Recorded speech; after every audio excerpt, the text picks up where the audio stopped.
Hello, it's me, Jess. Welcome to my channel. And today we are doing a lovely, juicy reading on what is your current soul focus.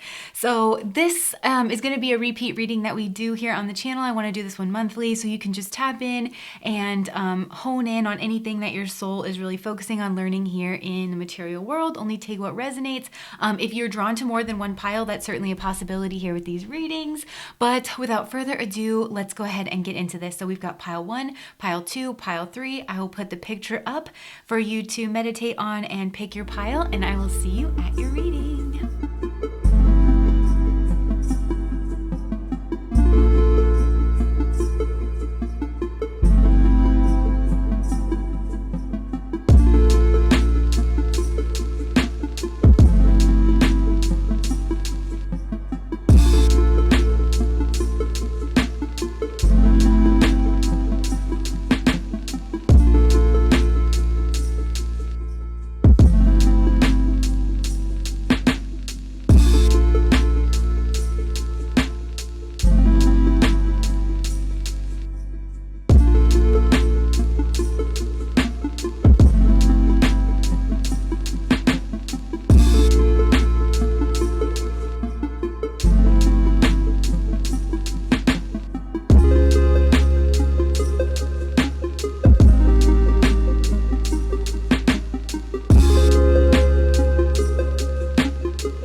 It's me. I just wanted to pop in here before your reading starts because I forgot to mention, like, this really clicked in for me so clearly after this this reading was over, is that you are definitely interacting with your spiritual teacher. Pile number 1, like that energy stream, whatever it is definitely in your life here currently.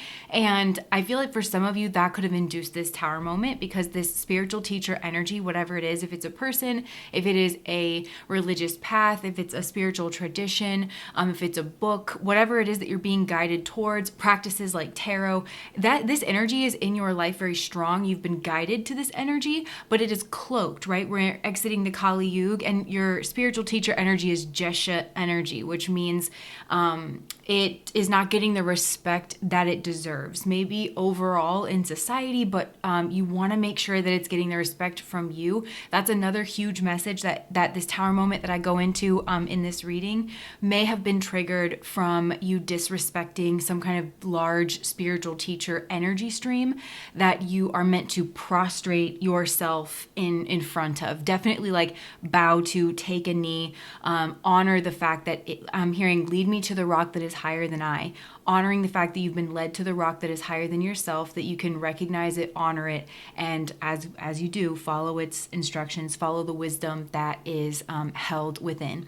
Now, I'm seeing a man down on bended knee, making sure that he gives, like that he bows himself to the right woman or the right partner, making sure that all he is actually going in the right direction. This is a huge karmic payback from past lives where he has greatly disrespected this woman or this person or this partner and built his wealth and built his knowledge or built his power on the back of her suffering. And so it's a return. If this is not honored, there's major destruction. But I'm also getting I'm seeing like a devotee just like bowing down, worshiping in front of a statue or an effigy, something there like that. So this is an energy you really want to get right here at this time pile number one, because that energy is, it's in your life. You've been led here to this energy, but you're kind of playing a game as to, do you recognize it and do, like, in its current form. And I think this is hilarious to Spirit, the form that it has chosen to present itself to you in, because it's a form that you are not inclined to respect for whatever reason. So maybe it's your own child. You know, if you have a problem with women, then it could come in the form of a woman. You know, just how it's funny to Spirit the way that it's chosen to present itself to you, because it's really pushing. Do you understand that the Maya shifts? Can you recognize the energy of me? Do you recognize the energy of me? All right, here's the reading. All right, so pile number one, what is your current soul focus? Okay, so this is big energy. This is big energy. And I feel like there's quite a bit of pain here for this pile, actually, because I think if you've chosen this one in your relatively recent past, you have experienced a tower moment. But compared to the other tower moments that you may have experienced over the course of your life, this one really takes the cake in some kind of obvious way, in terms of its scope, in terms of its life impact, or even the number of independent life arenas that are forever altered or deeply affected by this singular instance, this tower moment, whatever this was and or is. In terms of the personal impact of this as well, especially emotionally, I'm hearing this one really just hit different. This one landed, you know, right on the chin, and it really hit you where it hurts, because there was something that was destroyed or knocked down here in this tower moment. And take that however it resonates, because I think for a lot of you, this is something very, very tangible. For instance, this could have been a car accident, or some kind of issue where the body has fallen. Maybe this was like an electrical issue in the body, like with the nervous system or something, like a stroke, or like I said, a car accident, but it has rendered the physical body immobile here in some like major capacity. This could also be the crumbling of a relationship or a family. This could be a crumbling of a business, something like very solid and very tangible that you have really put a lot of time and effort into, like building and connecting with, something like that. But this also could be something that is more amorphous, like a vision of yourself or an overall life plan, or who you thought somebody else was, especially somebody that you partnered with in some kind of major capacity in order to build whatever this was. Any of that, like, or a mixture of any of those things, right? Take that how it resonates. But whatever this was that has fallen in regards of this tower moment, you really had your identity, your sense of self-worth, your sense of self-esteem, personhood bound up in whatever this is. And on the one hand, especially where your higher self is concerned, I feel like you very readily and naturally understand that, of course, anytime that we have our identity or our self-worth linked to anything outside of ourselves, and especially in terms of like the material world or things like that, then that is obviously a false identity, and it needs to come crumbling down. And of course it will come crumbling down. But on the other side of things, this was very sudden, very shocking, very jarring, very painful, and your energy is still reeling from this experience on a spiritual level and also on a physical level. Because I just get this image of you, like where you're still fielding debris and fallout from this tower moment, maybe trying to contain the damage. And that could even be psychologically, where you had this kind of sudden realization here about a person or about something, and you're repressing certain things, and you're trying to tell yourself like, well, this doesn't mean that other aspects of, my life have to change, or no, I don't want to see it. You're kind of just like burying it down. You're trying to mitigate the fallout, or you're trying to clean up things that have been knocked over or whatever, and rebuild what this tower moment has essentially like taken away. So even though this tower moment shows up as belonging to your relative past here, however far in the past this was, the blast radius on this thing is such where it's very much impacting your present, because a significant amount of your energy is being diverted and devoted to dealing with and managing this tower moment. So the short answer to the question, what is your current soul focus, what's your soul focusing on, is your soul is focusing on dealing with this tower moment energy, because it's big, big energy. And also, I get the sense that this happening right now in this current lifetime for you, this current incarnation, this has huge, long-reaching spiritual repercussions, karmically speaking, for your future incarnations in a way that you don't quite grasp or understand. But I think it's important for you to know at least that,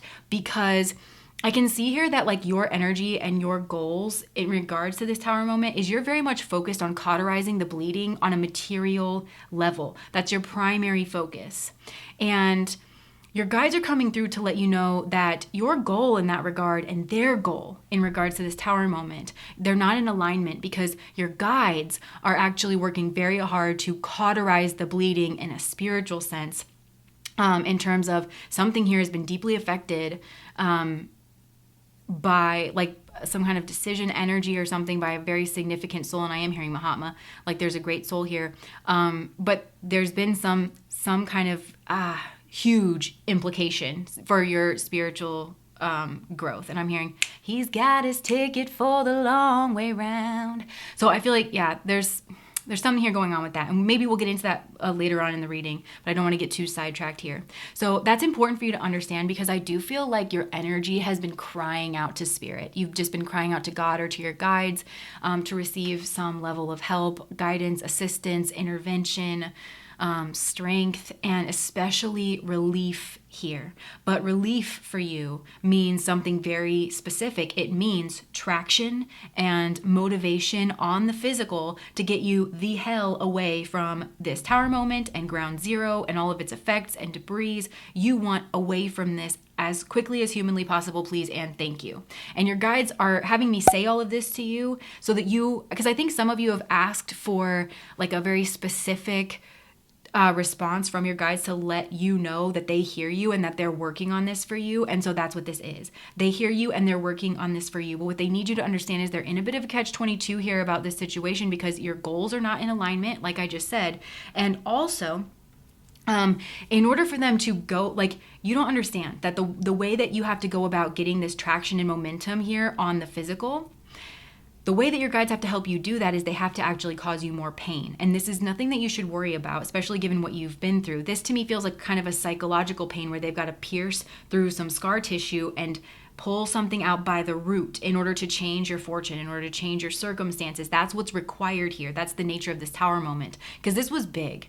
And I feel like, this is one where I'm hearing your guides who were like, we were really trying to get your attention like in a lot of different ways, and we just couldn't get through. We hit the end of the line and there was no other choice. I mean, we had to use extreme measures to realign you with your soul path. And this isn't the way anybody wanted this to kind of happen, right? And your guides are really hesitant to cause you any more pain here at this current moment, because like I said before, you're still very much reeling from this experience. And what I mean is that like the dust hasn't settled in regards of this. And what I mean by that is you have not come to a place of acceptance here, because something here has come to a very sudden, shocking end.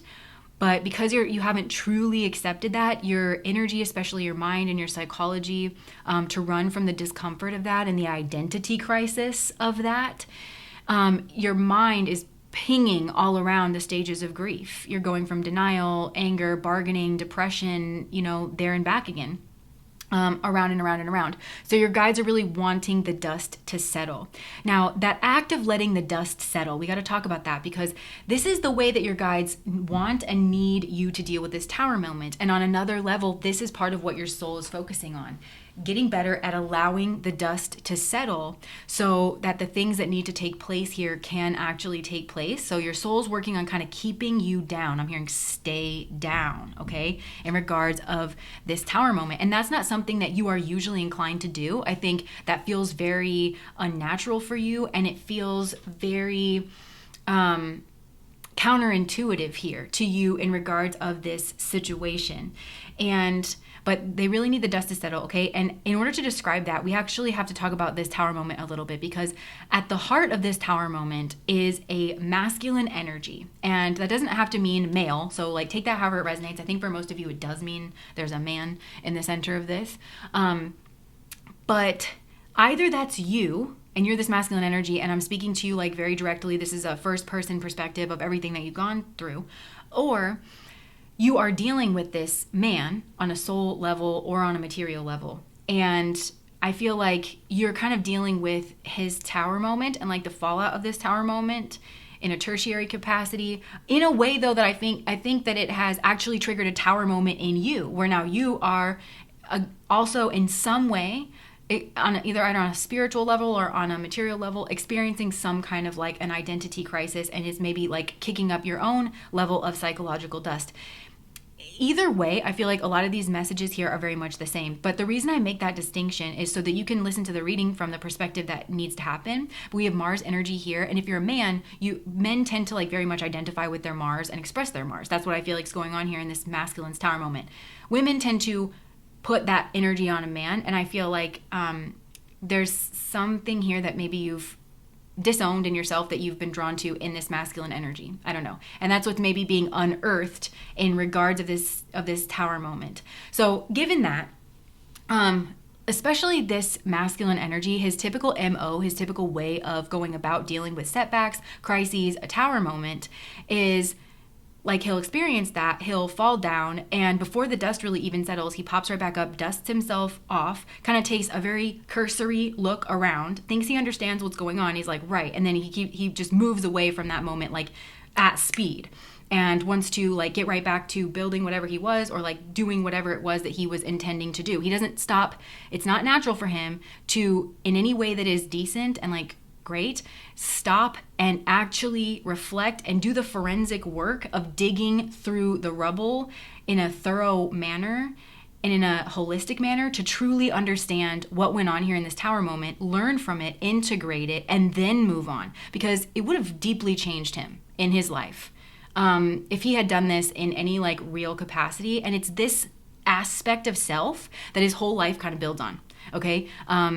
And the fate of him in this material life and in other incarnations really rests on that. So a big focus for him in this life, and his guide's focus, was developing some kind of depth. Because I feel like this is a masculine energy who, again, he chases success and he chases achievement, but there's a compulsion to this because he's trying to outrun a sense of impotence and low self-worth through achieving in the material world, which gives him kind of a addictive quality, because I think this is a masculine energy who is trying, his soul is trying to grapple and understand pleasure and achievement and whatever, and so he chases dopamine experiences without, again, stopping, pausing to reflect. Okay, and that's what where this tower moment's different than the other things that he's experienced in his life, where he really does need to stay down. Okay, so I'm really seeing for this masculine energy, nothing is going to move for the next 22 days to 2 months. Absolutely nothing. It's like I'm seeing him want to climb like this mountain kind of energy, this incline, but they're showing me, first of all, a flat surface,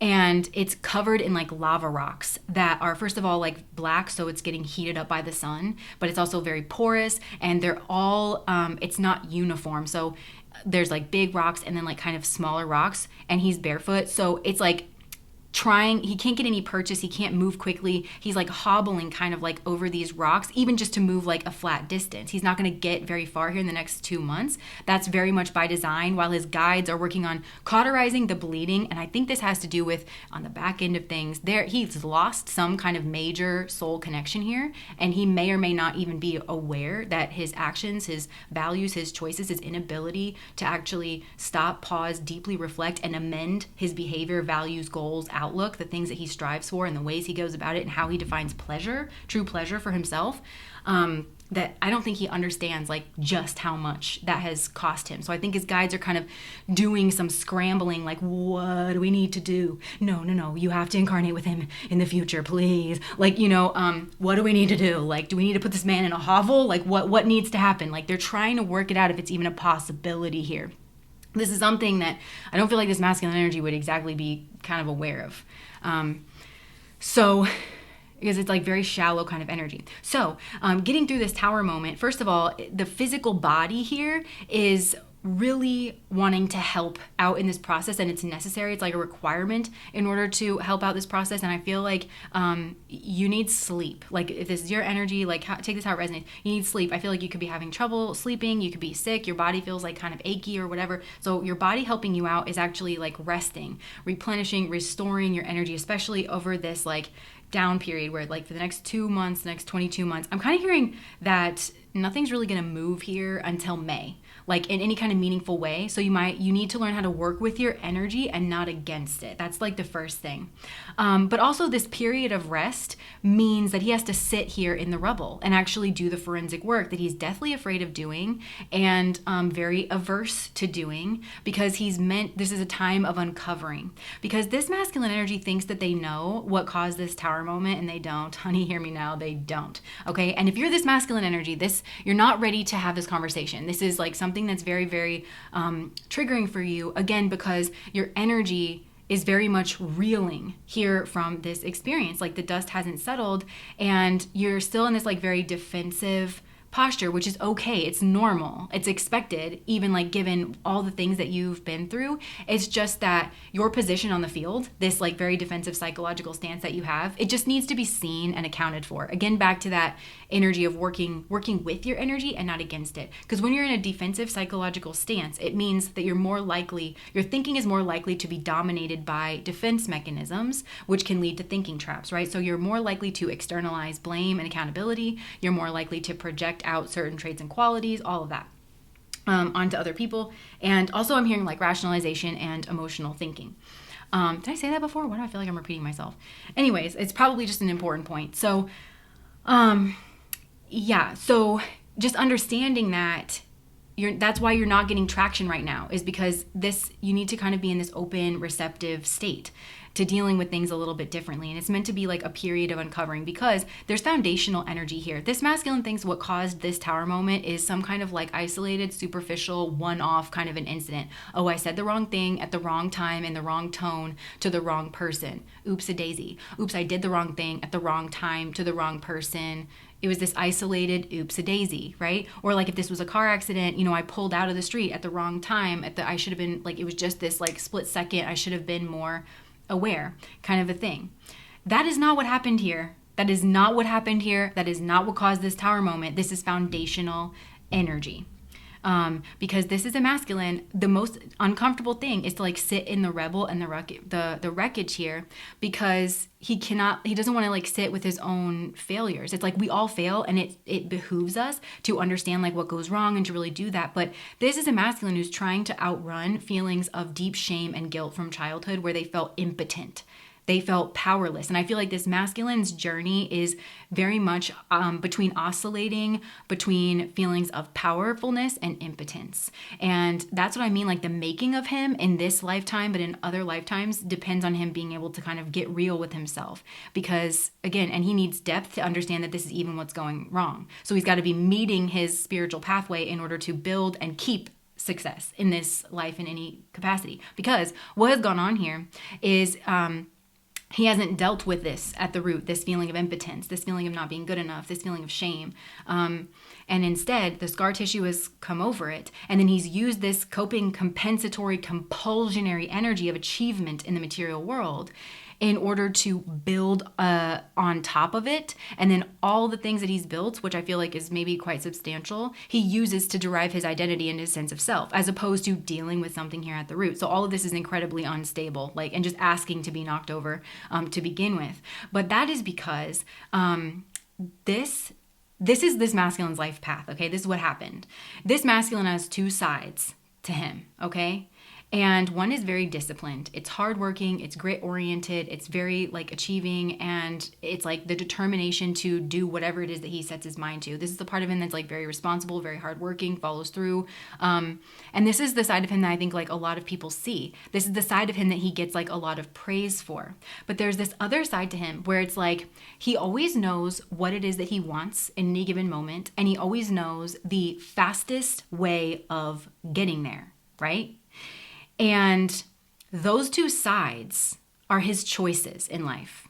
it really is kind of like the Jedi or the Sith. Which energy is he going to lean into? Because I think what people fail to see about him, and I think what he fails to see about himself, is that the only reason he's achieved anything in life is because he has decided that the fastest way of him getting all of his needs met is through succeeding in a worldly sense, in some capacity. So what I mean is that the way that he can get obviously like physiological needs met, but love and belonging needs, family needs, respect, admiration needs, all of these like holistic, well-rounded needs, he has determined that the fastest way to get those needs met is by doing one thing, by having worldly success.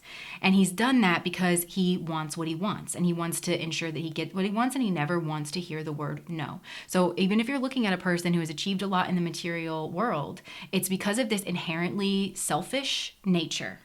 And so this is what I mean by like there's two life paths that are available here, where there's a very fast, legitimate spiritual path here with a great soul. And it's if this masculine energy leans into the part of him that he's unlocked, that's very disciplined, very like hardworking, okay? And at first, it's going to be very pointed towards the material world. But if he leans into this side of himself and he understands that the fastest way to achieve something isn't always the wisest way to achieve it, isn't always the best way to achieve it, right? Because the faster that you're doing something, you can fall prey to tricksters, parasites, unintended consequences. And this is a masculine who does not assess that. So it's almost like once he kind of folds something in to his foundation, he doesn't question it. He doesn't like come back around to question the soundness of it. He doesn't really vet it all that well to begin with. If he decides like this is the fastest way to get whatever he wants in the moment, it's almost like he doesn't have any kind of long-term plan. And that would surprise him to hear that, because he thinks he does. And he does, but it's very two-dimensional. It's very general. It's very like all the things that society tells a man that he has to achieve in this like specific way in order to be taken seriously, in order to get respect, which again, I told you that's like the core wound here is impotence and wanting power and wanting to be respected.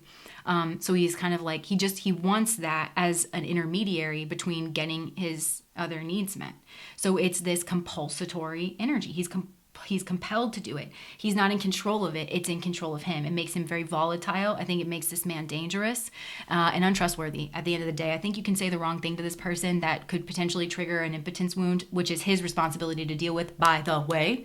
And then he could lash out, or want to conquer you or something here like that.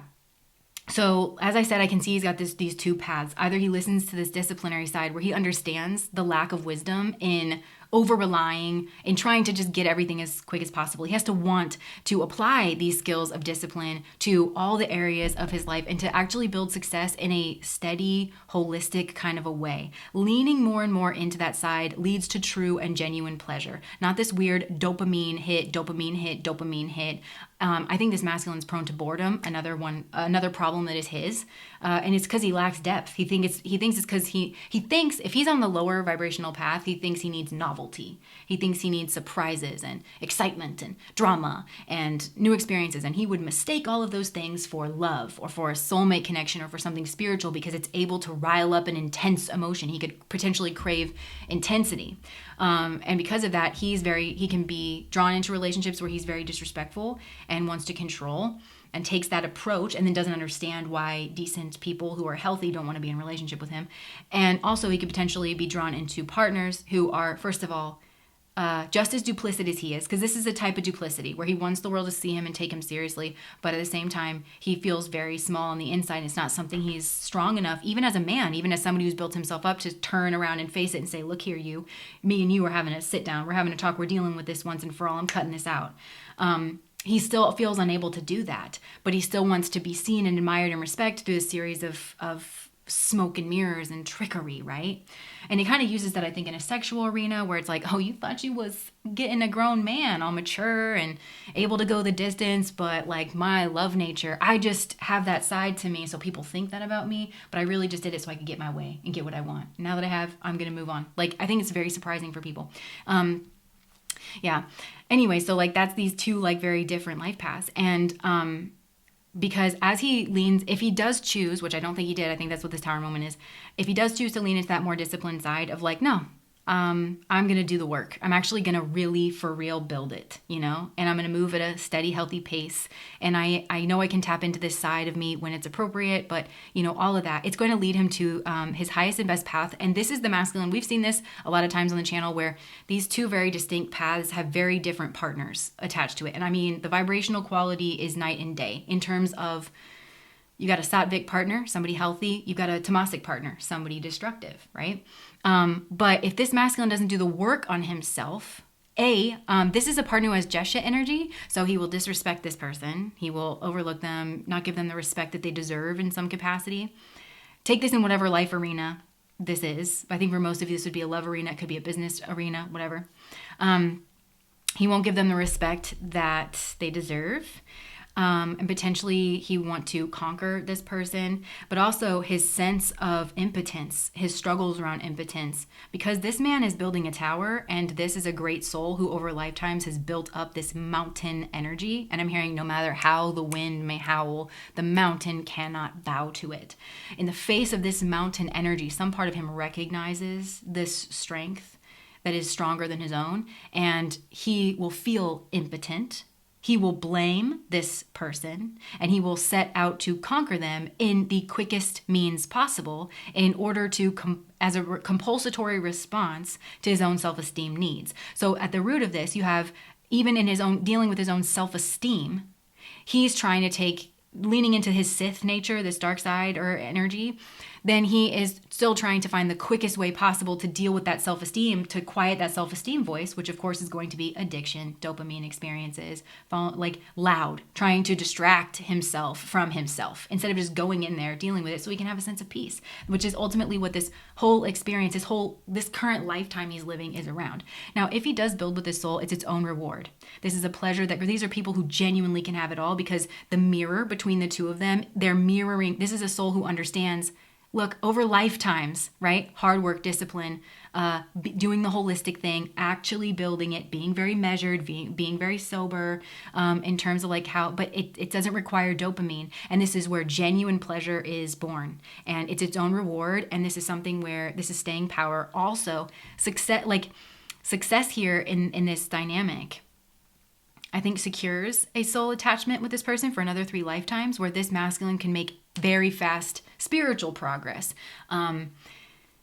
It's almost like Spirit was like, look at this man's like strength and ambition. And God was like, ooh, yes, I love this. I want to have this for myself. Like, let's send him a great soul. And if he can make it work, then this ambition energy is going to shift from a material focus through a series of tricks, through being with a person who's transcending convention and predictableness and able to show him that depth is the key, not novelty, to not being bored. And we can roll that over to his type of spiritual ambition. And actually, this man could progress very quickly in terms of spiritual progress. Or he's gonna get his ticket for the long way round. By not understanding anything, he will put his head in his own rear end, and that is the end of the story.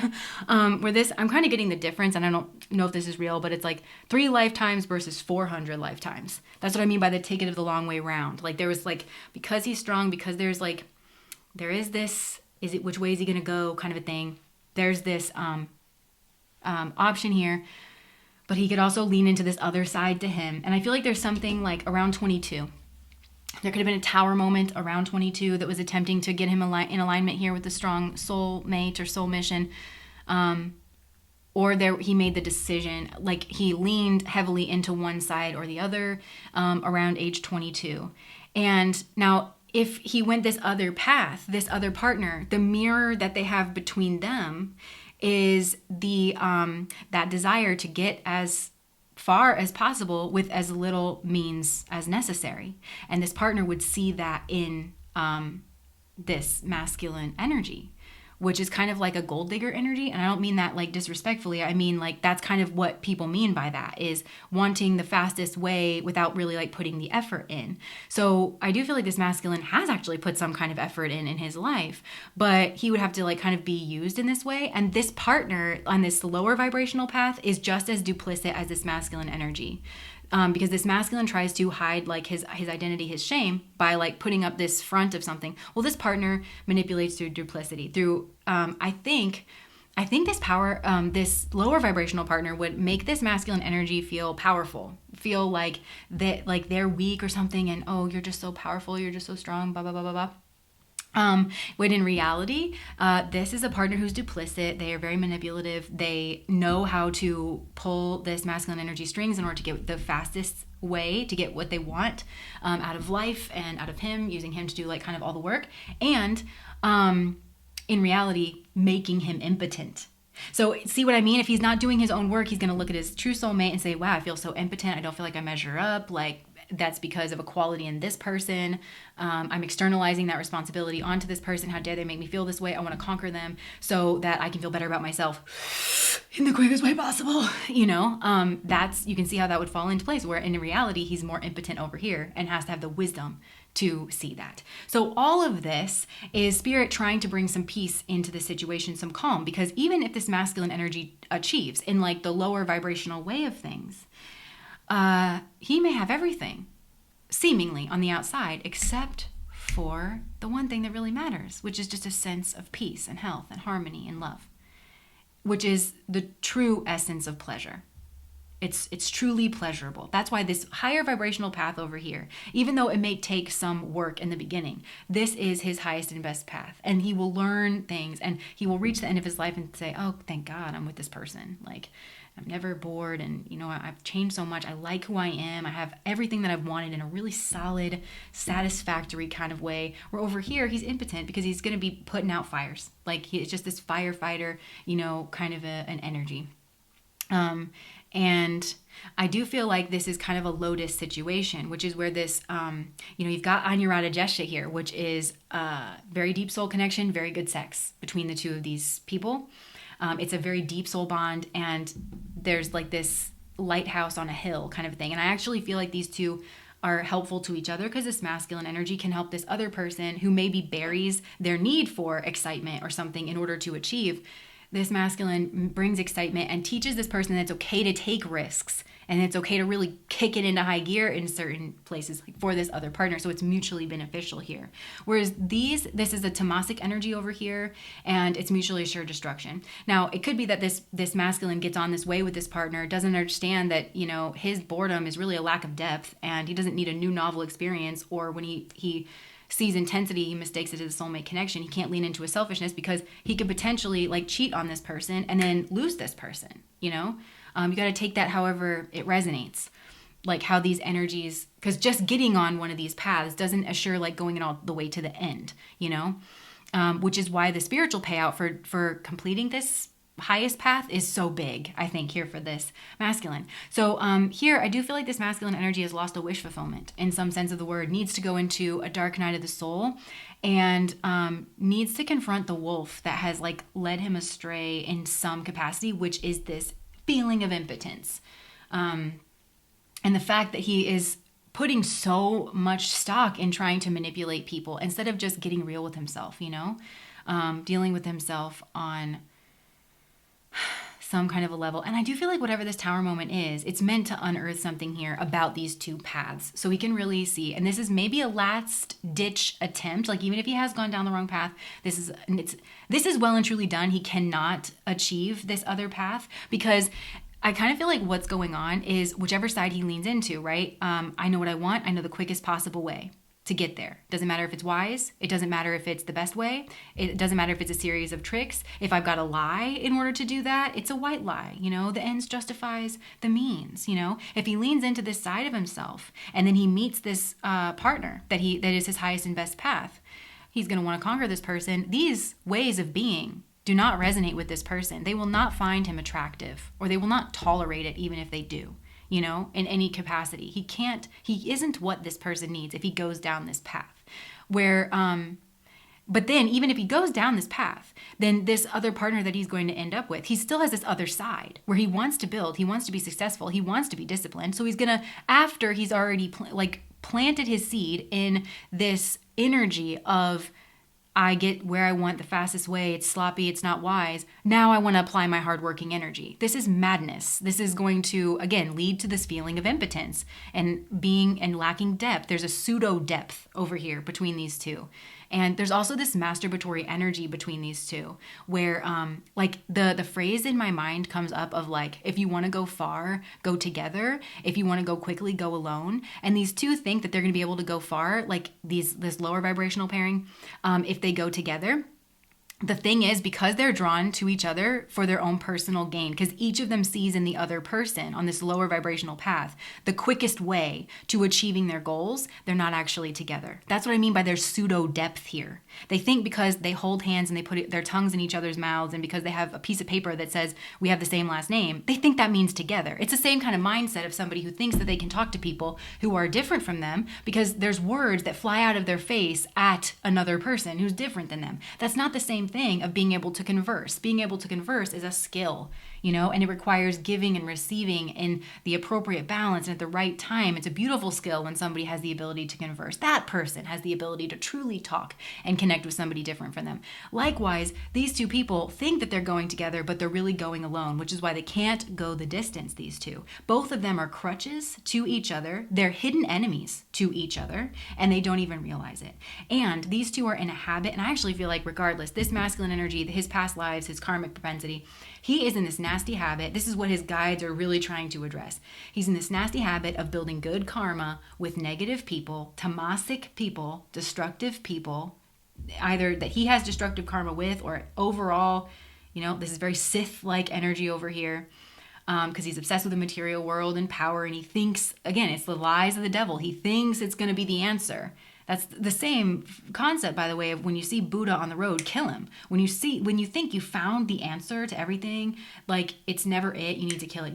There's no other way except for actually doing the work. He's got to have wisdom to be able to do that. In order to have wisdom, he's got to have depth. And in order to have depth, he's got to have courage, because he's got to turn around and be able to deal with himself here. And I think it's the same for this other partner.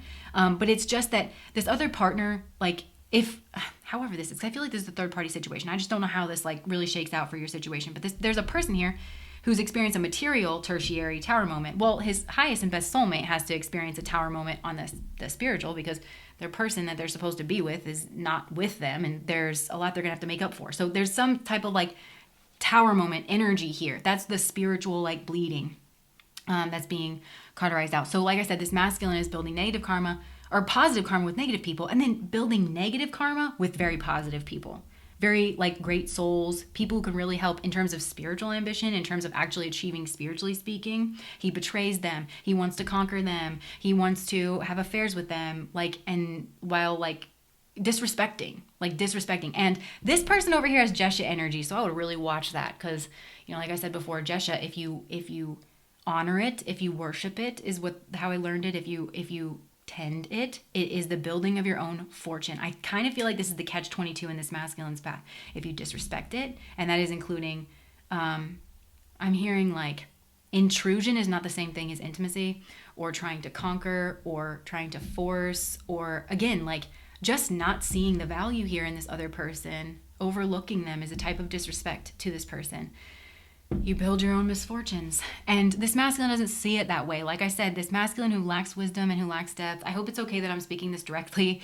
But like to him, he thinks that whatever caused this tower moment was an oops-a-daisy, a one-off event, and not something that is absolutely rooted in the fundamental aspect of his being and the way and the bedrock on which he has built his entire existence. And yeah, so this is big energy here. So if you're experiencing a tertiary tower moment, it's either because, maybe you are this person's higher soulmate, and maybe they were with you and then they don't understand about like the boredom thing and everything, so they cheated, but they cheated not to be cruel towards you. They cheated out of a deep sense of self-centeredness and selfishness, and because they set out on the life path that they did because they never wanted to hear the word no. And you can't have a relationship with somebody like that anyways, but you wouldn't have seen that in this man because you connect on this place of discipline, and you would think that he applies that to other arenas of his life. It also could be that maybe you hooked up with this masculine energy thinking that he wanted to go the distance or something because you see these disciplinary traits in him, and really he's just a fuckboy. And like on the inside, it's like this deep sense of insecurity. And again, it's like for every it's like when he conquers people or when he gets what he wants, it's like taking a drag off of a cigarette. That's what I'm getting. It's like that dopamine hit. It's the fastest route to quelling that self-esteem. But it's the devil energy. It's the attachment energy. It leads to addiction. It's never satisfied. It's never like the full answer, So then now he probably has a whole host of other problems because he didn't deal with like just this one problem, And I do, like I said, I feel like this is a masculine, but I also feel like there's other people affected by this energy, which again is a chance for him to clean up his karma with a lot of different people if he gets everything in the right place. To have, like I said, sattvic energy is well-balanced energy. It's being creative and building where it's appropriate, and it's destroying what's appropriate. It needs to be destroying these more negative karmic associations. He needs to be leaning into these more positive ones. Otherwise, we're coming out of the Kali Yuga now, and I think he's gonna have a really difficult time here in the next like 2,000 years. That's what I mean by the long way. Like, he's got his ticket for the long way round. But his guides are still working to see if they can't work it out with this higher soul. Like, is there anything that he can do, that you would consider, because I feel like that's where you're at with it, that you would even consider like incarnating with him again? Like, is there anything, because this feels like a third door kind of a situation. So, okay, I feel like I've talked for so long. Just to bring you back, I know that I always give like the brief explanation at the beginning, but essentially the soul focus is dealing with this tower moment. But a lot about dealing with this tower moment goes so deep, because what's going on here in this current incarnation, it affects future incarnations quite a bit. This was kind of like I'm hearing like go big or go home, make it or break it kind of a moment here. And so this masculine and other people who are experiencing tower moments, they've been immobilized in terms of their own ascent. They are digging through the rebel, all of them, I think, in their own way, or they're being encouraged to figure out what exactly the problem is. For these lower vibrational people, the problem is wanting to go the distance with the least amount of effort possible, not truly being holistic, thinking that material success means that you're successful as a relationship partner, as a parent, as a friend, all of that stuff. And that even though you're not that way, you really just have money and make everybody kiss the ring, you still think everybody should be nice to you, tolerate you, respect you, even when you treat them badly. And that's what this masculine thinks is a sense of power. And maybe other people who associate with him, if he's on this lower vibrational energy, which I kind of feel like he is in some way, it's like kiss the ring. That's a sense of power. It's a deep selfishness. So that's what I have for you guys, pile number 1. I'm going to stop talking.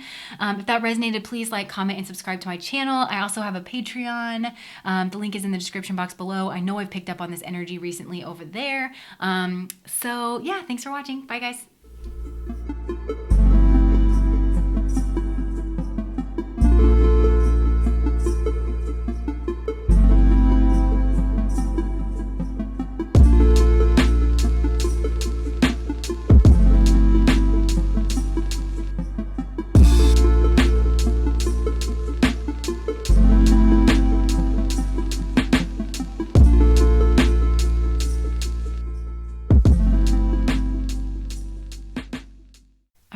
So pile number 2, what is your soul's current focus? Okay, so for some of you, you could have been drawn to pile number 1 as well. But even if you weren't, this message will still definitely stand on its own, because I feel like if you were drawn to this pile, it's because there is a highly significant relationship with a highly significant other person that is being blocked off to you here at the current moment. And this is the central tenet to your spiritual journey, your soul's focus here at this time. Now, this whole experience, right, where let's talk about this highly significant other person, okay? So this person is highly significant to you because of this Libran energy. So maybe they possess Libran traits. They're somebody who's beautiful and nice and intelligent, easygoing, somebody easy to talk to, somebody, did I already say smart, intelligent?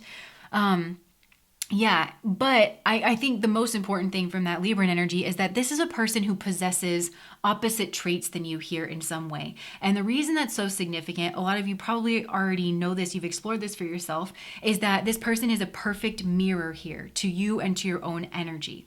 Now, not only that, the significantness,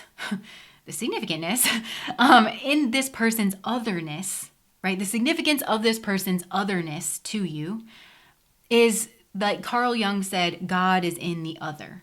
God is all things, right? But as a personal experience to us as people, we usually experience God, or we experience some level of profundity or attraction when we see traits in another person or in an experience that are different from traits that we associate with ourselves and are used to being around. Something that's different, interesting, exotic, in a way that's like very interesting or strong, right? And that's who this other person was to you. Now, the other thing about this person, this is like highly significant, is that this person like came into your life. Maybe you had a relationship with this person and then you guys broke up, or it's like this person came into your life and was very attractive and alluring, but also off limits in some way, or you couldn't be together for some reason because they were already in another relationship. Maybe they weren't interested in you in the same way. Maybe you guys live in a different country from each other. Maybe you both have different religions and you can't be together for whatever reason. It's like the path forward in terms of relationship was blocked off for certain, right? In one way or another.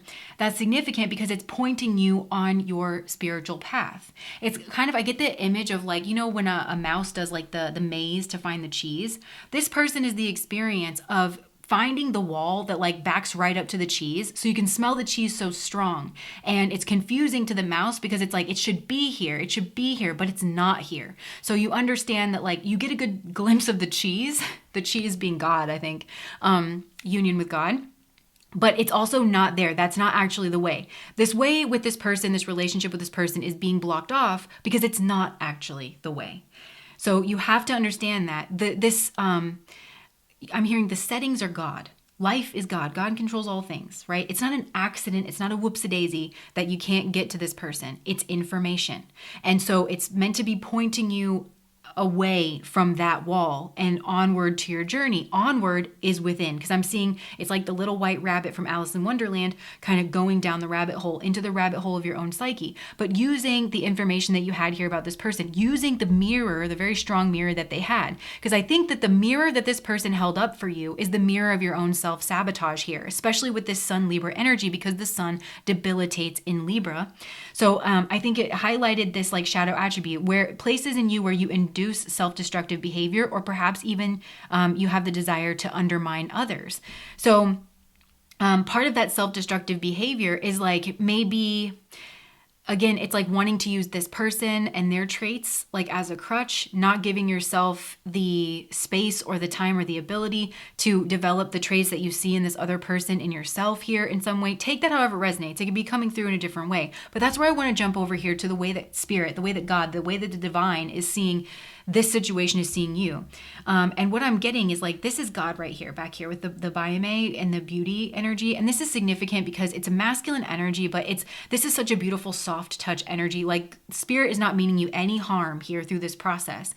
But notice how he's got his hands, he's like inducing these changes here. He's making this like little chick, this little bird hatch from the egg, and you can see like the magical process. So spirit is inducing a change, a transformation in you, particularly trying to draw you out of your shell here in some capacity, trying to highlight your fear of self-empowerment in some way and the changes that it would bring to your life. And so spirit wanted to show you these other traits that maybe you've been afraid to embody here in yourself, or something here like that, I don't know, in this other person, to entice you, to start moving you towards it. And maybe even in your pursuit of understanding your relationship, your connection, sniffing around the cheese here with this person. This is a highly spiritual reading. Sniffing around the cheese of this person connected you with spirituality. It did turn you away from the material world. It connected you with your own intuition. It connected you with spiritual topics and traditions and things that spirit really is wanting you to explore. That's where this pile could also connect into pile number 1, because I do think for this pile, it definitely has aligned you with your own spiritual path, but it may even, if you were drawn to pile number 1, have brought you into contact with your own spiritual teacher, either through like your intuition, connecting you with like, a teacher that maybe, some people, their guru was like on the other side, right? So maybe that's the situation. Or maybe you've been seeking out like these spiritual mysteries or something, and it literally has brought you into contact with your spiritual teacher.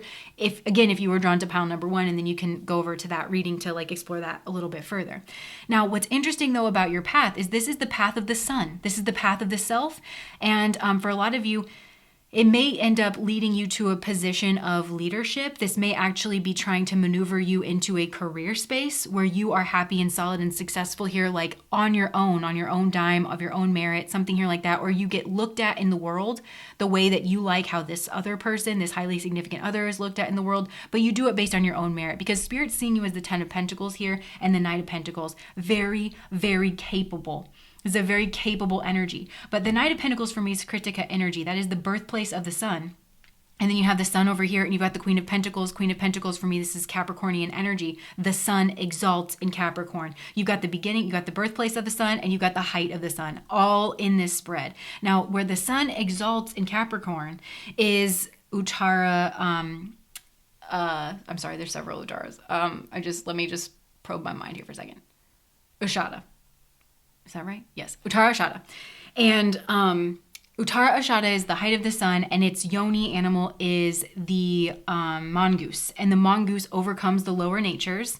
But the mongoose is the only nakshatra that does not have a counterpart yoni. It's complete in and of itself.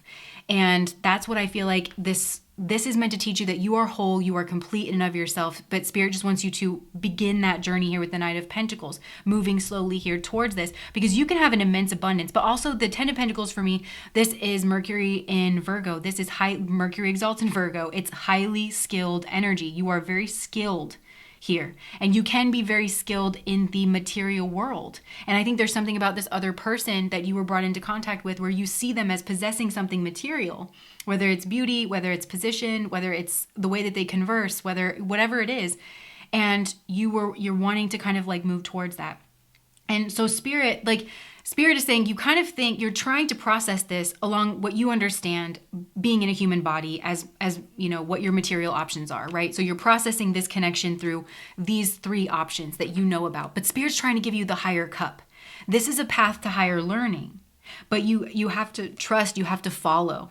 And, I've been getting this message like for myself, because I've been very frustrated with how these messages have been coming out. It's sort of been killing me a little bit, but I'm on my own spiritual path here, and I'm not at all ungrateful. I'm just having to figure out a lot of things. And what came through for me is you just have to trust at some point, Jessica, if you want to continue to be led by us, if you want others to continue to be led by us and by these messages that come through you, you have to trust at some point that the messages, that you don't know everything. That the messages are coming through in exactly the way that they are meant to come through, at exactly the time that they're meant to. And that part of that is, when you, I know I'm not finishing a thought, I will. But when you go to sign, like if you want to join a monastery, the first thing that any legitimate spiritual teacher will try to do is turn you away. Because a lot of times people hit a wall and they think they want the spiritual path, but there's so many things that you can, experience in life, and all of them are spiritual, and all of them will be your learning. It's just there's certain people where that's their legitimate spiritual path. For me, it's like sometimes the messages have to come through because this isn't where certain people are supposed to be, and they're trying to weed out like certain people, certain ways of thinking. With you, I feel like Spirit is trying to say, get on board with this other way of thinking about life. It's a higher cup, it's a higher path. But you have to start relating to this person and this experience as being a mirror, as showing you things about yourself, and putting the tools, as you having everything you need to succeed, putting the tools in your own hands. Look at all this yellow, all this solar plexus energy, building your own confidence, right? Bringing that, all of this brings certain blessings with it. Knowing yourself, not being afraid to go your own way, to be different, to separate yourself out from the crowd. That's going to bring you into contact with the right people. It's going to get certain energies off of your back that are parasitic or harmful to you. All of this is working in tandem, but you got to trust this path. You got to start dealing with this information that you were provided here. You got to move away from the wall that you can smell the cheese. You got to move away from the wall with the cheese behind it, because you can't actually get to the cheese through this other person. This is an invitation. You've experienced God through another person. You've seen it. and it's ignited a hunger within you. But you've got to start grieving this. You're not going to get what you want out of the situation, what you thought you wanted. You're going to instead get union with God. You're really going to have kind of a yogic experience, and that's what it's so much richer. It's so much fuller. You're going to be led by Spirit in a million different ways here in your life. And the ways that you've been self-sabotaging, not believing in yourself, are going to be made clear to you. And that's when the pathway will open. But this isn't the door. This is not the door, right? This is the finger pointing to the moon is not the moon. This was just a very powerful finger that I just heard one of you be like, I got a finger for you. For everything that I've been through, I got a finger for you. Yeah, this is just Spirit trying to use a delicate touch to get your attention and to get you to burst out of your shell, right? Maybe some of you have burst out of your shell trying to get into a relationship here with this person. And it's helped you to take those first couple of steps to get out of the shell. And now that you're out of the shell, you're having a different experience. Life inside the egg is much different than life outside the egg. Now you're seeing with different eyes. You're breathing in air. Your wings can move about you. You're covered in goo, and you know that you're covered in goo. That's that experience of consciousness. That's what this has brought into your life, clarity here. And the sun is all about independence. I do think for some of you, this is connecting you with a career path that may lead you to some kind of prominence in a career field. You are developing the observational skills, the self-awareness you would need to be successful in this field. All of this is working in tandem. This is such a whole path, and you're being invited down this, but you've got to be willing to admit what you don't know. You got to be able to separate out what you know and what you don't. For instance, the mouse trying to get to the cheese. What you know is that you can smell cheese. But to think that the cheese is right in front of you and that it's accessible, that you don't know. It's actually not accessible. Even if with the strong aroma, with the strong scent of the cheese, and maybe your brain's going into frenzy, give me the cheese, give me the cheese, give me the cheese, and you kind of can't think about anything. Well, after you've stood at the wall for a while and that voice starts to calm down, you can tap into your other senses. Your eyes can tell you and look around and say, there's no cheese here. And there's also no way, this just walls. It's wall to wall walls, right? So this is a lie. This isn't where the cheese is. But again, it was the finger pointing to the moon. I had this sort of very divine experience. This is kind of, I'm not advocating drug use, just to say, but this kind of, I think, when people experience some kind of divine state with certain substances, that puts them on a spiritual path because they want it for real. They don't want to have to rely on an external substance. Well, a person can be that too. And so I think you've gotten a glimpse of a spiritual path here via another person. And so your soul's current focus is trying to recognize where it self-sabotages, right? The sun actually exalts in Aries, opposite Libra here. Because for a lot of you, I think, when the sun debilitates in Libra, this is trying to be what somebody else needs. Some of you, if you're really honest with yourself, you may actually realize that, again, this self-sabotaging behavior, self-destructive behavior, you might be interested in tarot readings. If a person could tell you what to do, what to be in order to be with this person, it was a checklist, do this, do this, do this. Some of you would have done that checklist without actually checking in and being does this resonate with me? Is this who I am? You just would have done it in order to get the cheese. And that's a self-sabotaging behavior, because I think for some of you, it's you try to make yourself small, you try to make yourself polite, you try to go on along with the crowd in order to get love, in order to be in relationships. And Spirit is trying to tell you no, that's not the way. Spirit wants you to be a lion. Spirit wants you to grieve something here. And through the process of this grieving, which, grieving is a whole thing, right? The anger, the denial, the bargaining, all of it, finally coming to the point of acceptance that spits you out at an entirely different level of understanding. And so going through this grieving process, I think, is currently your soul's focus, trying to process and understand this relationship in tandem with the truths that are around you in the material world. The biggest one being this is not a genuine option for you. And so what does that mean? Because it is your spiritual path. You're not wrong about that. This is a highly significant spiritual connection. You're not wrong about that. But in what way? And where is it pointing you? And Spirit is wanting you to be driven by your passions. But this is definitely, it's a solitary path, not in the sense that you won't have relationships, but I think the quality of your relationships, pile number 2, from this moment on, well, even before this really, it's going to depend on you being fully yourself. You being this Knight of Pentacles, the Ten of Pentacles, you kind of addressing places in your life where you tend to self-sabotage. Or maybe where you have a tendency, you want to undermine others. Like if this person's in another relationship, you could have wanted to sabotage or undermine this relationship, which is not a spiritual action, you know? And that needs to be confronted in yourself, like where you are actually playing a saboteur, and transform out of this energy. And that leads you to this Queen of Pentacles, which again, this is Capricornian energy, this height of the sun, being very creative. And that's also unstoppable victory energy. But also I'm picking up on the energy of Shravana, which is deep intuition, being comfortable in your own skin. And Shravana has the capacity to connect diverse elements together. That's its Shakti power. That's what this is it's helping you to identify the spiritual path by connecting the diverse elements of this particular connection instead of just focusing on the smell of the cheese. That is one element. There are many elements that you have to kind of put together in order to actually map out what's in front of you. Because some of you, I think in the past, I think you're teetering beyond this. For those of you who are here, it's like you're past the smell of the cheese and you're tapping into the other elements. So you're connecting all of these data points that you're getting, not just the smell of the cheese that's driving you crazy and you're just thinking, oh God, I got to get to that cheese.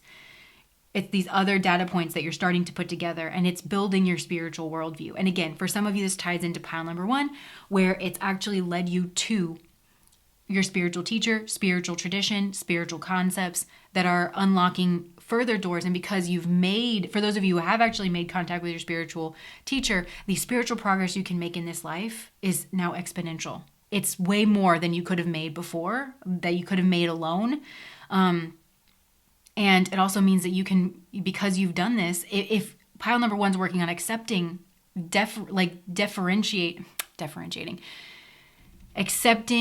identifying, accepting, and showing deference to their spiritual teacher. But if you can do that in this life, it makes it easier to, again, connect with, identify, accept, and show deference to your spiritual teacher in other lifetimes. And again, it just increases how much progress you can make on a spiritual front. That's what is being opened up to you here. Pile number 2, for sure. So this is a path of self-empowerment, is what I'm getting.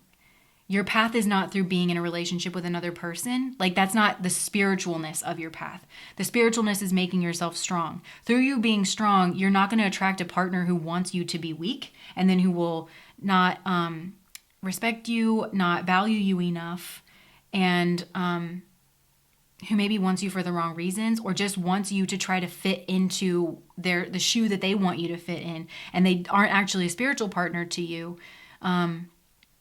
Because they're not helping you to become that lion. They're not helping you to become yourself in some kind of way. So I feel like this is about pushing forward, making some kind of, beyond where it is that you feel weak and receiving spiritual help and assistance in doing that. Obviously, a lot of you found your way to the tarot, and maybe for some of you, tarot is your spiritual teacher.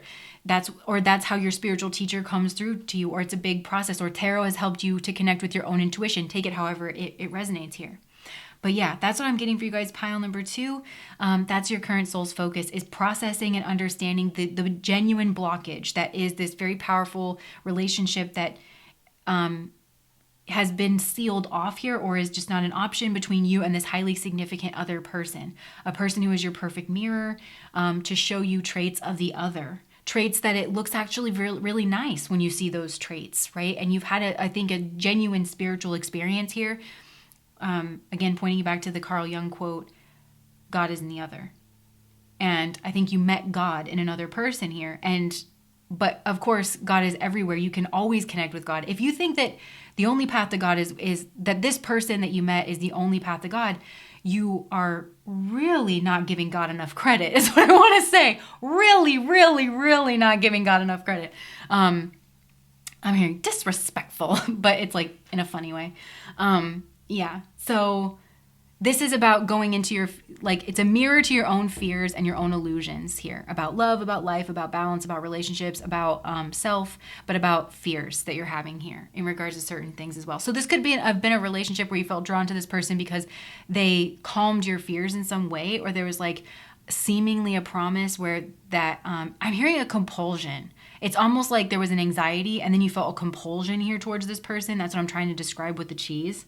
There's a compulsion to like be with this person or do something with this person, or maybe even sabotage their relationship because you think it's going to calm your fears or your anxieties. But of course that won't happen. That won't happen. This is trying to point you to the path where you're actually going to get some traction. And that path, once again, is the path of the sun, the path of the self. This is meant to reacquaint you with yourself. It's meant to actually put your attention back on yourself in a big way. In a big way. And I think some of you are meant to be teaching others. It's like once you go through this process, you're meant to be teaching others. And it might be like some kind of spiritual teachings, but also there's something very linked in the material world here. So it's like whatever ascent you make in some kind of career field that you are actually going to take steps towards moving towards, or, you know, you can end up teaching other people, being a big help as others go through what you've gone through, something here like that. So yeah, that's what I have for you guys. Pile number 2, that's your current soul focus. If that resonated with you, please like, comment, and subscribe to my channel. I also wanted to point out I have a Patreon for those of you who like the way that I read and find value in the messages that come through me.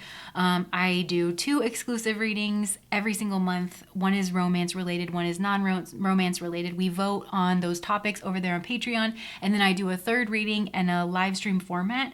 At the beginning of the live stream, I try to answer any questions that you might have about any of the readings that I've put out recently on the channel or over on Patreon. If there's any concepts that weren't clear to you and you're wanting extra insight or guidance, anything like that, I'll address that at the beginning of the live stream. And then the reading that we do in the live stream, we vote on as well from the leftovers that didn't actually get chosen from the romance and the non-romance topic. So if that interests you, then the Patreon link is in the description box below. Bye guys.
right. So, pile number 3.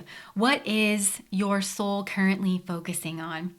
Okay, so you definitely could have been drawn to one of the first 2 piles. Take that however it resonates for you. But essentially, your soul is focusing on preventing you from letting yourself be victimized, or preventing you from victimizing others. It is very clearly one of these 2 central focuses if you've chosen this pile. Now, whichever one it is that you're working on, you've been drawn into the orbit of the other type of person in order for this kind of chronic behavior within you to be unearthed, to be seen, to be analyzed, and to be moved away from. Because in both of you, these stances that you take in relationships and in the way that you communicate, especially, it's chronic. It's really chronic. It's a functioning dysfunction, and it needs to be let go in order for you to move into calmer waters. And not only that, but for you to get your wish fulfillment, for you to get what it is that you want. And I think both you and this other person really want the same thing. And that is that you want love. You want love and to be loved. The thing is, you just go about it in very, very different ways. Now, this is shaped up into this situation where I feel like there's some competition going on here between the 2 of you. There's a sense of competition. There's an air of competition in the space between you. What's important to understand is that this sense of competition comes from exactly one of you and only one of you. Okay? And that is the person who I want to describe as being like the more Mars-oriented person in this spread, the other person being the more Venus-oriented person here in this spread. So let's talk about this Venus person, okay? So this Venus person could potentially be younger. They could be very sweet, very innocent, very loving, very romantic. They have a very cooperative worldview. This person is very creative. They have a broad interest base. They have a big, broad mind. And they're like demure or fair in terms of their approach, and they're good at relationships and they're good at dialogues. This person wants nothing more than to have like good, cooperative, equal give and take dialogue with everyone at all times. And usually when they're in conversation or relationship with a healthy person, that is something that ends up working out for them. The problem is when they get into relationship or dialogue with a person like this more Mars-oriented person who has bad relational hygiene and bad communicational hygiene is kind of the way I want to describe it. They're not coming from a fair place. They're not coming from a good place. And they think that they can disguise that in the way that they speak. And I think they typically can when they speak to other people who are more oriented like they are, or even people who are healthier in their approach to this. We'll talk about that here in just a second.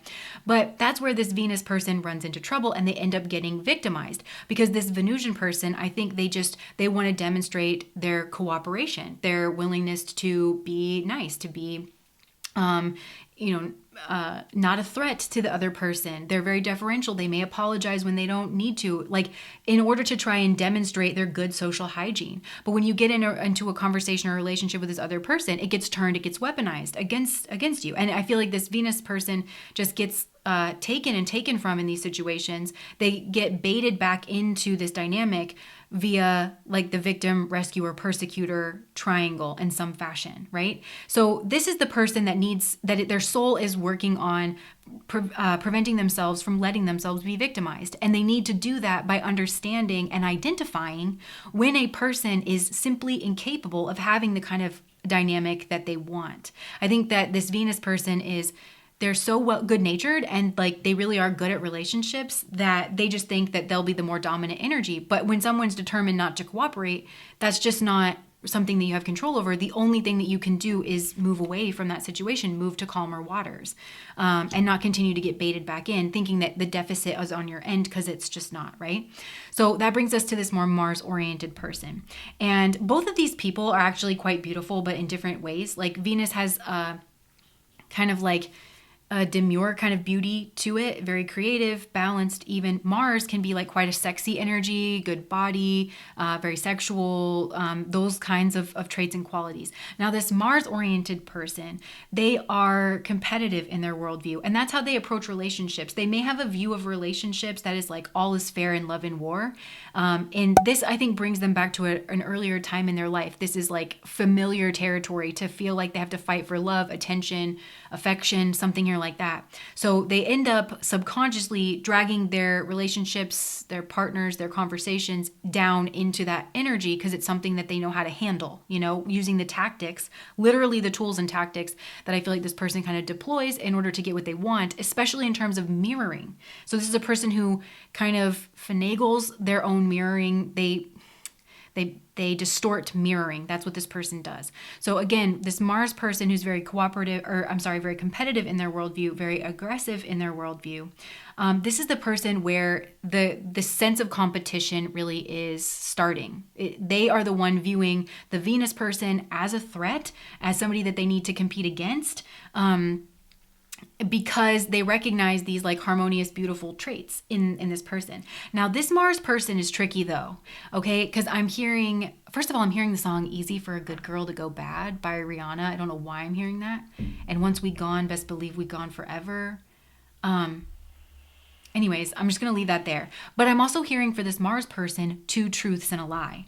So you know how like they say telling a really good lie has some grain of truth in it? Well, with this Mars person, I'm hearing 2 truths and a lie. So it's like 2/3 truth and 1/3 lie. So it's like this person mostly tells the truth with a little lie at the end, a little barb that will kind of really like stick with a person or really kind of sting. And I feel like whatever the lie is, it's this inappropriate mirroring where they give their victim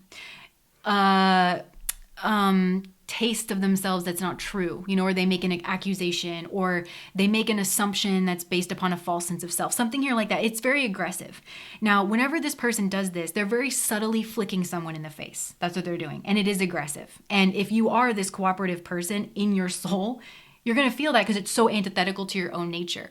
But this Mars person thinks they're being slick about that. So I think in their relationships, again, when they're talking about somebody who's more oriented like they are, aggressive, dramatic, fighting, competing, sexual, like whatever, or even with a healthy person, when this person kind of baits somebody into that space, kind of backs them into a corner a little bit, those other people are going to tell them where to go with that.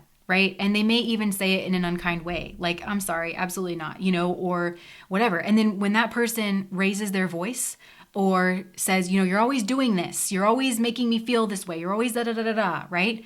Then this Mars person plays the victim. They switch and they play the victim. I can't believe you called me on my bullshit is essentially what they're saying in the subtext. But they would say, I can't believe you yelled at me. You're the bad person here. Knowing all the while, well, some of them really legitimately don't know that they're projecting their own aggression, they're projecting their own competitiveness out on this other person. But you see where I'm saying that they're manufacturing their own image of themselves as being blameless and sweet. They're manufacturing an image of themselves that is like this Venus person, which is why they had to be drawn into this Venusian person's orbit. Because this Venus person is not going to respond, honestly, like a healthy person or like an unhealthy person. They're not going to throw it back. And that, honestly, jumping back to this Venus person here just for a second, that's part of their lesson in preventing you from letting yourself be victimized. Because when you don't know how to do that, you're going to start off rusty. You may lash out at a person like, you know what, I've had enough. And like, finally, you've just reached your breaking point. If you are this Venus person, this is why like Dr. Ramani and everyone else under God's green sun or God's green earth is always telling us not to interact with narcissists, because any little thing that you give them, they're going to flip it back on you, any little thing. So you could be this Venus person and you've been just pushed to your utter limit and you finally explode. You finally stand up for yourself and you're like, you are like honestly terrible, and then this person's going to be like whispering to their friends, like, she yelled at me. She had the audacity. And, other people are going to be like, wow, I didn't really know she was like that. Da, da, da. You can't win with a narcissist. That's part of not allowing yourself to be victimized. You have to cut it off, and you have to cut it off early. And when you're dealing with a narcissist, you have to understand that they're going to be playing these stupid little piddly little games, and that ultimately they're not going to have healthy relationships. They're going to have to, this is the land of the hungry ghosts. This person, like, they're manufacturing their own suffering. And you're a great person. If you are this Venus person, you have to understand you're a great person to be in a relationship with. You just got to move away from it, right? Back to this Mars person. So like I said, once they get called on their stuff by somebody who has the salt to do it, that's when they switch into like playing the victim. And then they get people to apologize to them when they actually should not apologize to them. And that's also how they get around people's like boundaries, is by playing the victim and saying, oh, well, like, I was hurt by this, I was hurt by that. But this person weaponizes that victim stance in order to like get what it is that they want. And it's a functioning dysfunction. And then this person can never have love, because love is a state. Like love is a resonance between two people that needs to be built and maintained and sustained over time. And you never will get there like deploying these cheap tactics, here with another person. It's no substitute here for that. So this Mars person is at a place, because see this like dark sword, this is like meant to be the sword of truth, but it's a dark truth. This is a dark truth about themselves that they need to accept. And I feel like here in this situation, there's something about like this victim who's maybe healthy. It's not, even if this person is trying to lie about this victim and say like that their victim is the one who's being aggressive. Their victim is the one who's being all the things that they're being. This is where this gets into this finger pointing game with a narcissist, because a narcissist will always point the finger at somebody else and say they're doing exactly what they're actually doing. That's what's so confusing. They distort the truth. Well, this isn't working in this situation because they're not dealing with a normal person that's healthy and will tell them where to go with it. And they're not dealing with a person who is disordered in the same way that they're disordered. They're dealing with this person who's kind of sweeter than pie. And so I kind of feel like anybody who has kind of any sense of observation of both of these people at all, not even together, if they have any genuine sense of who each of these people are, they just don't believe it here about this person. So I don't think it's working. And I don't think this victim is being baited into an aggressive response the way that this aggressor is used to. So it's kind of making them have to understand the truth about themselves. I also think this aggressor who's like being competitive and is very jealous here towards this Venus person, they're trying to like harm this victim with this sword. They're trying to get it to stick. They're trying to get this sword to like stab this person through the heart, trying to get them to accept a false reality about themselves, whatever it is, accept that there are certain traits and qualities that exist within them, when in reality, this is the projection thing, where this Mars-oriented person is projecting their own combative nature, strategic nature onto this other person. When in reality, those traits and qualities do not exist in this other person. They exist in the aggressor, right? So that brings us here to this type of a situation that we've got going on. It's just also, I just want to throw this out there. It's very mirror on the wall. Who's the fairest of them all? That kind of a situation where you got like kind of a Snow White person, and you've got the lady with the poison apple. The poison apple is the poison truth. So that brings us to the situation, and also the way that Spirit is looking at this. Like, this cycle needs to end. For both of you, it needs to end. This Venus person needs to become Persephone. You know, Persephone, death bringer, spring energy, and there's a lot of destructive energy in springtime, but once she goes to the underworld, she becomes the queen of hell, and she's kind of not to be messed with. And she also makes alliances, like she's married to Hades, and Hades is not going to let her get fucked with either, you know? So for those of you who are who have traditionally taken a stance that has allowed you to be a doormat or made you believe that you need to keep engaging with a narcissist when you've identified that you feel, you know, like they don't have the traits to have this dynamic that you're used to or that you want, then that's when you're in this Persephone energy and you go back to the underworld, and nobody can enter the underworld. No, literally nobody can, except for Mercury, you know, nobody can go there. It's off limits. So you need to have boundaries, right? And you need to have a place where you can go, where especially people like this are not allowed. And for this other person that's more Martian, they're being prevented, they're being blocked. Spirit, or like as this person who's used to being victimized steps into their lessons, then Spirit is assisting them through their relationships with people, through their stance, through their positions.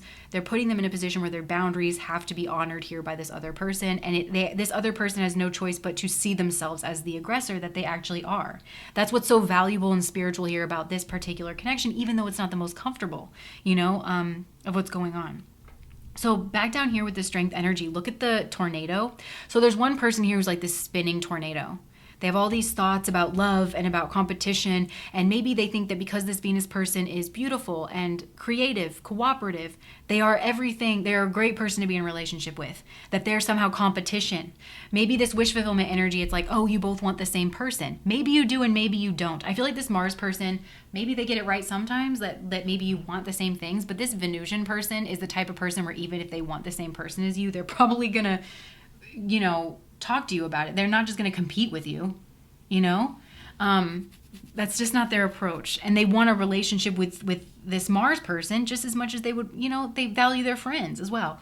So that's where we've got this tornado energy, because this Mars person is like kicked up in this tornado of being, dramatic, fighting, competing, victimizing, but they're not clear-minded. So they got triggered. That's what I think it is. They got triggered. And just as a reminder in psychology, when you identify your triggers, that's on you. You need to manage your triggers, right? An alcoholic does not walk into a bar because it's their trigger. They need to manage that trigger. So I feel like there's something here. I think maybe interacting with someone who's beautiful and creative and harmonious is just a trigger here for this person, because they think that they're going to lose out. They automatically go into this lack mindset. In reality, I think this person wants to be your friend, and is good at being a friend, and is a safe person. But you're probably projecting out onto them. If you're this Mars person, you're probably projecting all these crazy traits and qualities. Okay, so this Mars person is in this tornado energy. Maybe they said something. This is Mercury and Sagittarius. They said something, fly off the handle. It came out of their mouth. It was aggressive. It was attacking. It was biting, and it was meant to harm. It really was meant to harm this other person. And the goal, the spiritual focus, is look like the Strength card. Literally developing strength, inner strength. This is Virgo. This is temperance. This is measured. This is routines in communication, holding back that lion energy and controlling the storm. Being able to identify your trigger and not to just be compelled. This is almost like a compulsion, like in psychology, like where there's a stimulus or there's a trigger, and then you feel it's more than just reacting. It's like a compulsion to fire off at the mouth or to be accusatory. It's like, I think this Mars person really needs to understand that being silent is an option. Like just being silent, just taking something in, or just walking away from the situation. That's like literally what it is, the Six of Swords. Just move away from it. That's actually an option, but instead they get all riled up. That's this like tornado energy. And for this victim energy, I feel like you've had this happen to you, where something was like very directed towards you. It was meant to sting. It was meant to harm. You know it. You can recognize this energy. But it's standing in your own strength. It's not stooping to their level, literally. It's not like firing back. It's just moving away or helping somebody to move away. If you need to block somebody from your social media, or and just set the tone around yourself. You have every right to do that. The narcissist will try to tell you that you don't have the right to set the tone and to determine how you want to be treated, how you want to be spoken to. You do have that right. Now, what Spirit wants out of this is the Lovers. Spirit actually wants you to find your way to each other, to be friends. The Venus person knows this. The Venus person, though, has to understand that the goal isn't just to be in friendship, and it's not just to be in connection or relationship here with this person. It's not just to hold hands, If this person hasn't cleared up their corruption, that's where they get victimized. That's where there's an abusive, out of balance dynamic that's gone on here. That's not the ultimate goal here for the Venus person. It has to be healthy. It has to be mutually respectful. You've got to be in partnership with another person who can, say it with me now, manage themselves, be an adult, be accountable, be self-aware, be responsible. If somebody doesn't have those traits, you cannot be in a relationship with them. Now, for this Mars person, they need to work on making amends. And making amends is changing yourself, is changing this behavior, changing this worldview. Actually, if you want to be in a relationship with this person, which is what Spirit wants, you need to start, to make amends means to change something for the better. You need to start, and that's how you make amends. It's not just this exchange of words. It's not just being in a relationship, because it would be exploitative. I feel like there's something, you just want to keep an eye on this person. You want to make sure that they're not a threat to you, Yeah, so you both want this. And we have the Sagittarius Gemini axis here, which is teacher-student. So there could be that type of a dynamic here, but keep in mind, it's like we're all teaching each other. We're all, I'm hearing like, what is it from A Course in Miracles, where it's like we are always teaching and we are always learning. Your position is irrelevant. You're a human being. So any other, especially adult to adult, doesn't matter what your positions are, you're always teaching and you're always learning. And that's one of these kinds of situations. Now with this Chariot energy, that's where I'm hearing Easy for a Good Girl to Go Bad by Rihanna. And once we gone, best believe we gone forever. It's like, which way are you going to go? Are you going to lean into the shadow self? Are you going to lean into these dark traits? Are you going to lean into something different? Are you going to go down the path you've always gone down? Or are you going to go somewhere different? Are you going to take the Six of Swords route, move away from a functioning dysfunction, move into calmer waters? Are you going to finally take control of your own path and your own existence? Because I think these are very unconscious positions that each of these people takes. and they probably, each of them, honestly, each of them probably grew up in a very troubling household environment, and these are adaptive ways of responding. Behavior does not exist in a vacuum. So this Mars person, they learned to fight and compete because that's what they needed to do to survive. Maybe they had to fight and compete for a parent's attention when they were younger, you know? Maybe they were neglected, and if they didn't fight for attention, they were not going to eat or something. I don't know. It could be anything. Whereas this victim energy, hey, sorry, pile number 3, my battery cut out right here and I didn't realize it. So just to finish up this reading, I found it really interesting that this cut off right when I was getting ready to talk about the victim and what was going on at home. So that could be like just a really strong sign that this victim was just cut off in their home environment. It's very much the vibe of like, look, we can go through this entire reading. We can talk about, you know, all these little like details of what's going on between the two of you and everything. But when it's time to talk about you and what went on in your home environment, well, mum is the word, you know, or they just get cut off. And I was really getting that from like with this victim in their early home environment, they very much could have had like tyrannical parents where the victim always felt like they had to cave or roll over or just fine, I like whatever it is that you like, you know. They really lost that strong sense of self, and they just learned that kind of like learned helplessness, that it doesn't matter what I do, it's not going to be heard, it's not going to be taken seriously, it's not going to be good enough. And so I feel like that's what that, if you're the victim person, that's what you are meant to be working on in your current soul focus. So that really like sums this up. I feel like between the two of you, and this, just to be clear, I feel like this is going to happen over many lifetimes. It would be great if it happened in this lifetime for both of you in a way that is like mutually beneficial and respectful of both of your journeys and what it is that each of you are going through. But I feel like, again, all roads lead to Rome, all the rivers lead to the oceans. That's what Spirit is like ultimately working the two of you towards, whether it's in this lifetime or other lifetimes, is genuine, true friendship. Not the friendship I was describing earlier of like, look, we're holding hands, we're friends on Facebook, we say hi to each other when we're out. That doesn't have like the actual essence of friendship, was what I was trying to get across. You're doing the things, you're doing the checklist of friendship, but the essence really isn't there. If one person feels like, if it's kind of like codependent relationship where it's just your wounds match and you're more wound mates than anything, where, you know, well, I learned how to, you know, be a type of way to make sure my needs get met, and I just learned to, you know, go along to get along and erase myself in order to get my needs met. You know, it's both of you amending and making those necessary changes that ultimately is bringing you together in a healthier way, if that makes sense. So Spirit's ultimately working this towards a genuine mutual friendship where everybody feels seen, everybody feels heard, everybody feels considered, you know, that kind of a situation. So that is your current soul focus, pile number 3. I hope that made sense to you, and I hope you found this reading helpful. If you did, please like, comment, and subscribe to my channel. I also have a Patreon and I have the link for that in the description box below. It's $5 a month and you get exclusive content over there. Bye guys.